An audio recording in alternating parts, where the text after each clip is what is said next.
All right, ladies and gentlemen, this is Dewbee from Being Bipolar, and it's a special episode.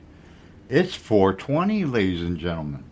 So, burning some trees here, I thought I'd do a little bit of my own retrospect slash conspiracy theory on ancient cannabis. You know, back in the day when they grew it, enjoyed it, however they did, because it was used for medicinal purposes. I don't know. And you know, I commend whoever actually went through every plant ever to have grown and figured all this out. You know, there's documentation actually in the old Chinese, ancient Chinese, where that the first emperor was going off taking all kinds of stupid ass drugs to find immortality. Well, one of the like thousands and thousands of little pieces of wood they ride on and put together in the way they did was that they had in detail the different plants and the different usage and how, so they don't do it again. And being documented like that, and that should tell you something right there that it's that old. We're talking what, 5, 6,000 years old. So, and a lot of the medical procedures that came out of the world of Islam, okay, which they were genius when it came to medicine, okay, they were working with that too, okay, because when you are living in an empire that big and dealing with the monotheism, okay, you're structured on helping people figuring how to deal with pain, and you're developing different medicines, and you know damn well it was documented that they used cannabis. So I mean, in the ancient world they had no issues like the American government, but I'm sorry, I mean the American government of the 40s and 50s. Okay, let's just put it that way. When the Cold War was beginning, and it wasn't really a fight against drugs, it was just the government trying to control it before it hit the soldiers. They did a lot of testing and realized that, oh, this is bad, we can't do this, but yet turn around and get the rights, licensing, patenting on it for medical. Yeah, anyways, back into the ancient world. Egypt, huge, man. Because their world, magic was the same as, you know, um, life itself. When you praise over 3,000 gods every time you take a step, you figure, they've got different ways of trying to worship, and that's another key element is that they were able to take themselves into a different direction in training and in thought. They more than likely were eating it in recipes, but I have no clue. I just get bits and pieces.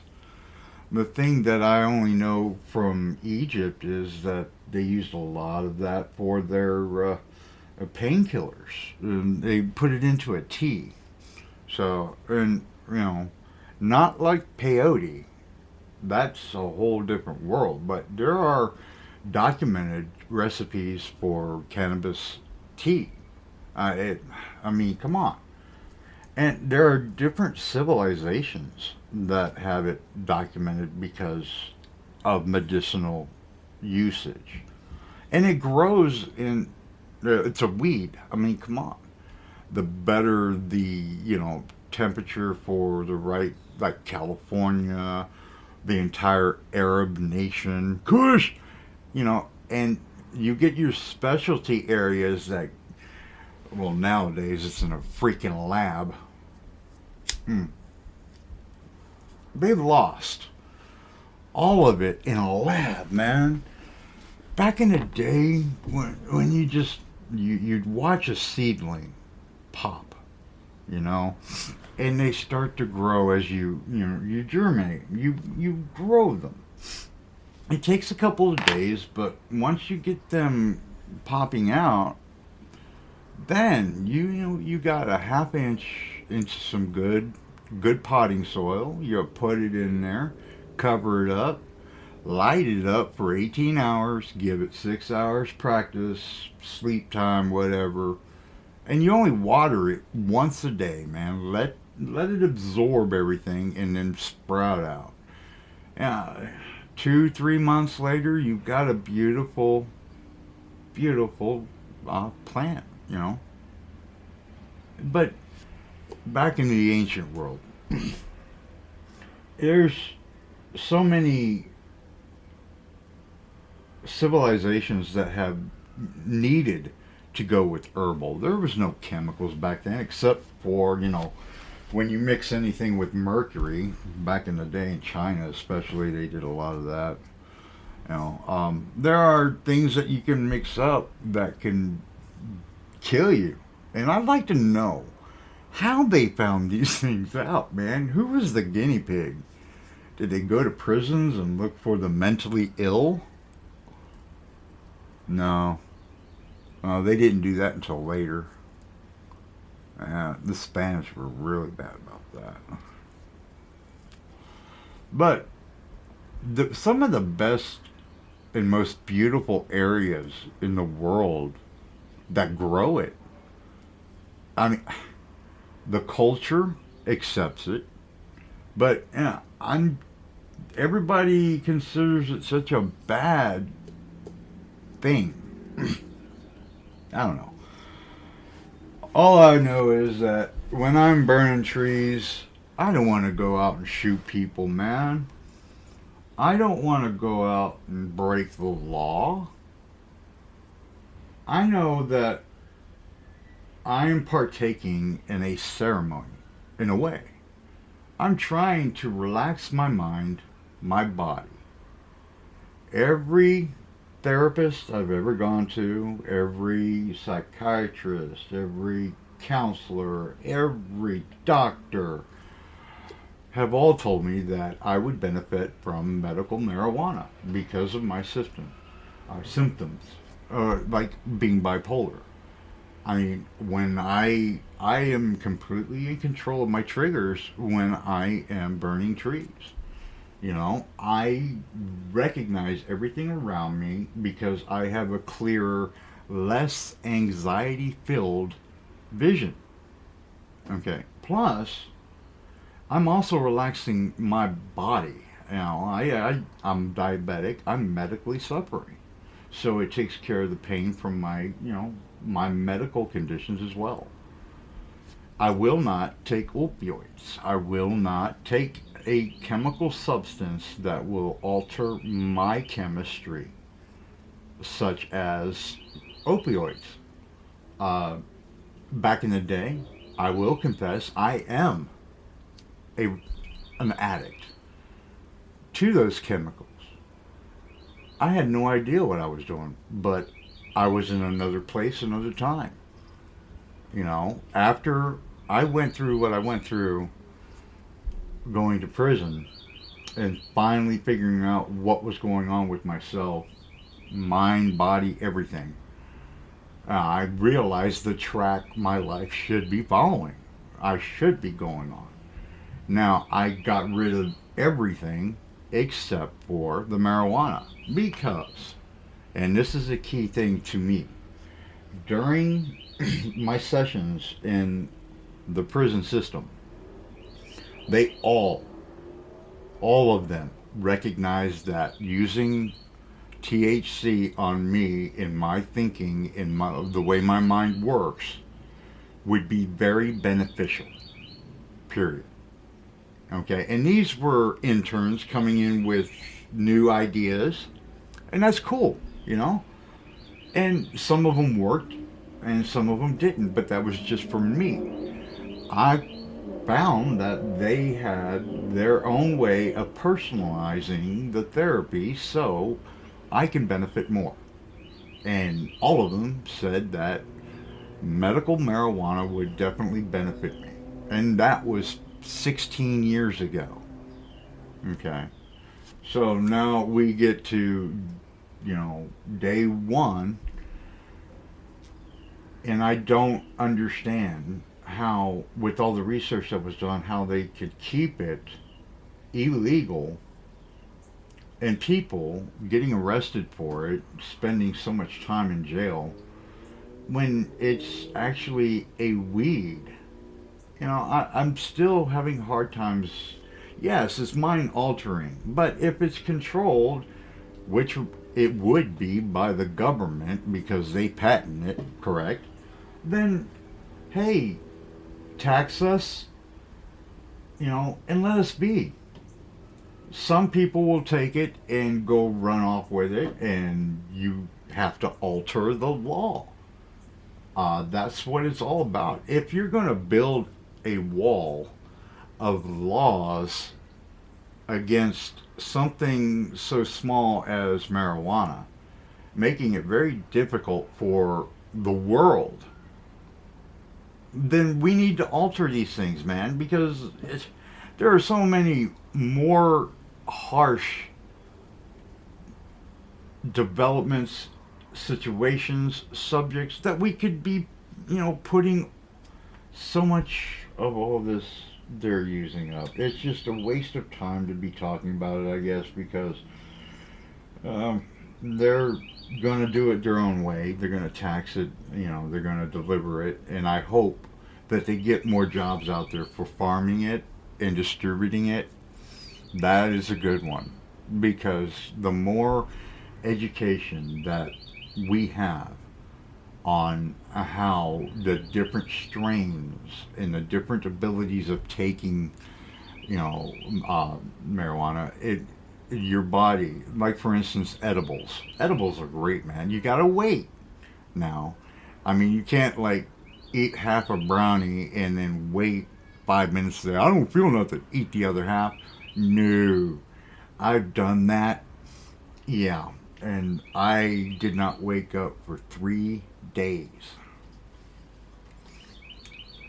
And I've got proof because I was surrounded by people who knew how stupid I was doing that. Especially my wife. I never heard the end of it.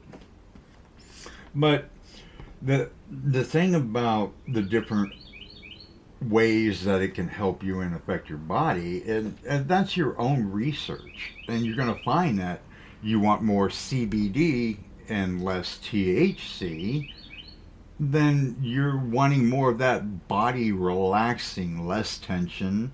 If you get body cramps, if you like, for instance, myself, I've got issues with my hand and I have the rheumatoid arthritis going in both of them. But I also have the fractures from my Viking slash Scottish background. It's a genetic form passed down. And I got the blunt of it. So after 2 surgeries, I have got still a very bad situation going on with my hand all the way up to my elbow. And the tendons, the muscles, they cramp up because they're trying to seize up. And it gets to the point where I'm suffering every 10, 15 minutes, cramps. Now, I am taking something to help that out, but not pain meds. So when I do my trees, I make sure that it's got a high CBD as well as the THC, so it affects both my mind and my body. So welcome to 420 101 357187 Duck Duck Goose 411, however you want to do it. The bottom line is it really should be up to the individual on whether they want that in their life and they want to do it their own way and with what. I mean, I realize it's illegal But the states that actually have smartened up and legalized it, taxed it, distributed it their way, less crime, more money towards schools and doctors and mental health. All these things can really be achieved on the money of people getting high.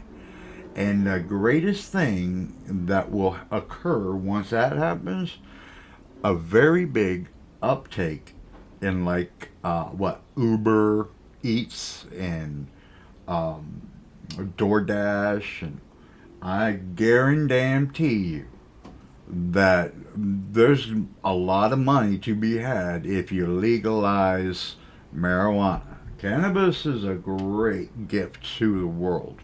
Ask God, apparently he gave it to us, right? Or she. I'm still worried about the gender of God. Nobody says anything about it. Anyways, the 420 thing. It's a beautiful, beautiful thing to reflect as well, because a lot of the earth loving hippie, type thing, they like to jump on that 420 bandwagon, since they were actually the ones that created 420 or whatever. I don't know the history behind it. I just know I didn't really celebrate 420 until I was 40. I was more into like May the Fourth be with you, and I was more into the Star Wars date shit than I was 420 until I realized what was going on. There's not a whole lot of advertisement on things like that. Shame on you all. We need to know what the hell's going on. Pull out no, not a tweet. I don't follow Tweeters stupid. No, put out a Facebook. I like Facebook. Put out a Facebook to the world. Legalize Mary Jane. Buy two, get one free. No, buy one, get one free. BOGO style. So, back to Mary Jane. Now, in the ancient world, man, it was all over the place. And the Arab nations with their poppy fields, there is word, but like I said, right now I'm being a conspiracy theorist, okay? So you ain't gotta believe me, I'm just saying what I saw and what I read. But back in the day, man, when they were doing the kush and the poppy fields, they would plant the weed to blossom out there. They wouldn't cultivate it until the very, very end because it attracted the bugs that were killing their poppies. So they were more worried about their, they had the heroin, the opium, chasing the dragon, man. I mean, a lot of people say marijuana is a gateway drug only to people that are looking for that next level high. And yes, I became an addict. I looked for that next level high. I went to heroin, I went to ecstasy, and I never used a needle. Never. The only thing I use needles for is tattoos, man. I hate fucking needles. And if you ever marry a woman that chases you around with an IV needle thinking it's funny, nah, it scared the holy shit out of me. It's the same thing as dumping me in a cage in the deepest parts of the Mariana Trench. That's right, I said the Mariana Trench. Metalocalypse. Anyway, yeah, it's the same thing. No, that shit ain't happening. But I know when I go to the doctor, I have no choice but to receive it because I need those, COVID 19, 18, 22, 33 set hike shots and shit. Oh, hell with that, man. I gotta do it, so I'll do it. So, back into the world of 420. Yes, it was a gateway for me. But that was my fault. That was on me. I became an addict because I was running away from what was going on in my head. My mental illness drove me into a direction that I couldn't figure out myself. But once I realized, man, that when I would do a line of heroin, my world gone, or I'd do some ecstasy and drink 5, 6 bottles of water, sweat out, puke up, get horny as hell, and not do a damn thing for 6 hours straight. And why? What the hell did I get out of it? Yeah, I am an addict, and it is something my body craves. And for 16 years now, the only thing I've done is burn trees. So, on occasion, I will have a painkiller, because after having the surgeries I've had and the amputations that I've had, yeah, and I've got to be honest, I enjoyed every bit of it.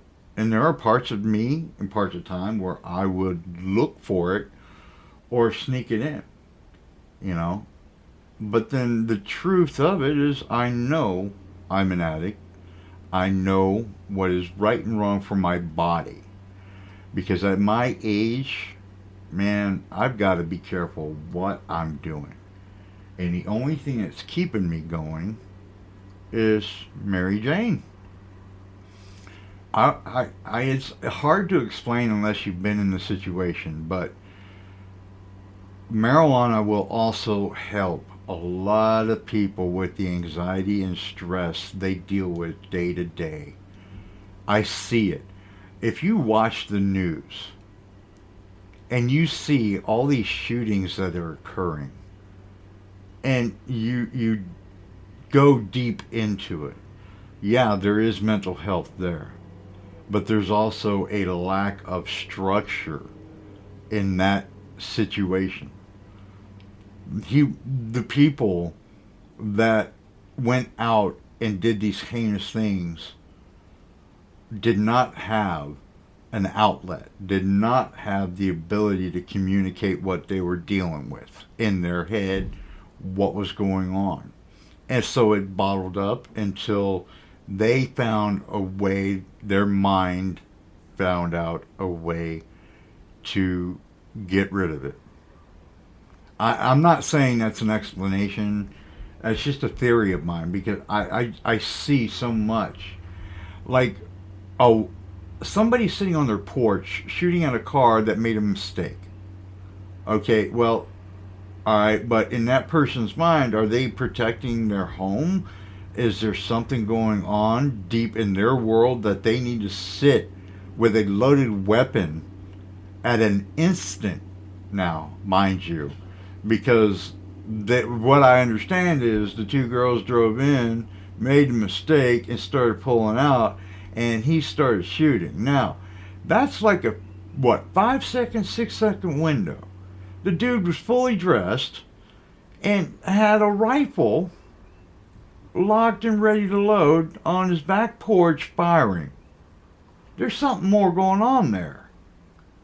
And then the old man shooting this poor kid outside the door. Now, one saying one thing, one saying the other, but the evidence shows that poor kid, he deserves, that old man needs to go to jail. But it's situations like that. If people would, start smoking up or eating the edibles, this world would be a whole lot easier to deal with. Now, like watching the ABC News, Dan Muir, I love the guy. And I get a lot from it, but they do specials at the end where, America. And I love seeing the stories at the end, because there are tear jerkers for us to find hope, to figure out, if we do actually have feelings, and are we going to act on them? Like they're doing a special on the Sudan. The Sudan's got some good weed, but it's getting flooded. Man. So those poor people, not only are they starving, but they're not getting income on that weed. So I feel bad, for a lot of the countries out there that are not able to use a God-given weed. But hey, it's 420 and we're here to celebrate. P.S. I love you, Mother Nature. You are the biggest badass bitch of them all. That woman can turn tide in a heartbeat and total devastation. Ginger Z is the one I follow for all my Mother Nature advice. She gives it out good and good looking. Okay, but the climate, that's a huge thing. And with it being 420 and everybody putting all this on one Mother Nature versus Father bullshit artist, whatever. All in all, we need to get people happy. And one of the best ways to do it is just across the board legalize it, grow it in different cultures. Let us explore and find out what culture we like, and let us buy their product. What the hell? Let it be global. I mean, we can actually achieve quite a bit. You know, let's put an Olympic type syndicate together, but legalizing marijuana. Put a representative from each nation, each culture that is growing, and let them, work together on distribution through the world. Everybody would blossom. Marijuana would be a national thing, man. I would drop, right now, just thinking about that and burning the trees, I just want to drop everything, including my shorts. I want to dance. I just want to dance. Thank you, 420. This is Dewbee. I just want to dance.